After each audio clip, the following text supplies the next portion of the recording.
ബഹിരാകാശത്ത് നിന്ന് നോക്കിയാൽ പോലും കാണാൻ സാധിക്കുന്ന ഒരു പ്രകൃതി വിസ്മയം. ജീവജാലങ്ങൾ ചേർന്ന് നിർമ്മിച്ച ലോകത്തിലെ ഏറ്റവും വലിയ ഘടന.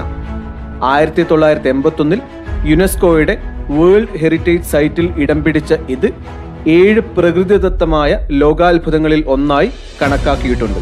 പറഞ്ഞു വരുന്നത് മറ്റൊന്നിനെ കുറിച്ചുമല്ല, ലോകത്തിലെ ഏറ്റവും വലിയ പവിഴപ്പുറ്റ് ശൃംഖലയായ ഗ്രേറ്റ് ബാരിയർ റീഫിനെ കുറിച്ചാണ്. ഓസ്ട്രേലിയയുടെ വടക്ക് കിഴക്ക് തീരത്ത് കോറൽ സീയിൽ ക്വീൻസ്ലൻഡിന്റെ തീരത്താണ് 2300 കിലോമീറ്ററോളം നീളത്തിൽ ഈ പ്രകൃതി വിസ്മയം വ്യാപിച്ചു കിടക്കുന്നത്. 2900 പവിഴപ്പുറ്റുകളും 900 ദ്വീപുകളും അടങ്ങുന്ന ഗ്രേറ്റ് ബാരിയർ റീഫിന്റെ ആകെ വിസ്തീർണം 3,44,400 ചതുരശ്ര കിലോമീറ്റർ ആണ്. ലോകത്തെ സമുദ്രജീവികളിൽ 1/3 കഴിയുന്നത് ഈ റീഫുകളിലാണ്. ടൂറിസ്റ്റുകളുടെ, പ്രത്യേകിച്ചും സ്കൂബ ഡൈവർമാരുടെ ഏറ്റവും പ്രിയപ്പെട്ട സങ്കേതമാണ് ഗ്രേറ്റ് ബാരിയർ റീഫ്.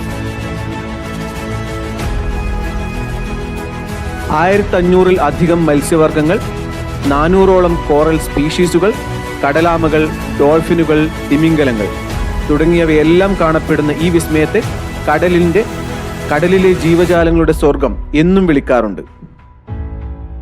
എന്നാൽ വർദ്ധിച്ചു വരുന്ന കാലാവസ്ഥാ വ്യതിയാനം, കടലിലെ താപനില ഉയരുന്നത് എന്നിവ കാരണം കോറൽ ബ്ലീച്ചിങ് എന്ന പ്രതിഭാസം നടക്കുകയും നിരവധി ജീവജാലങ്ങൾ അപകടത്തിലായിക്കൊണ്ടിരിക്കുകയും ചെയ്യുന്നു.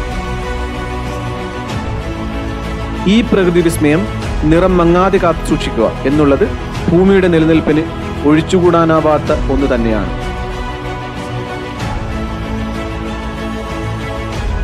കൂടുതൽ അറിവുകൾക്കായി ഞങ്ങളുടെ ചാനൽ സബ്സ്ക്രൈബ് ചെയ്യൂ, ഷെയർ ചെയ്യൂ.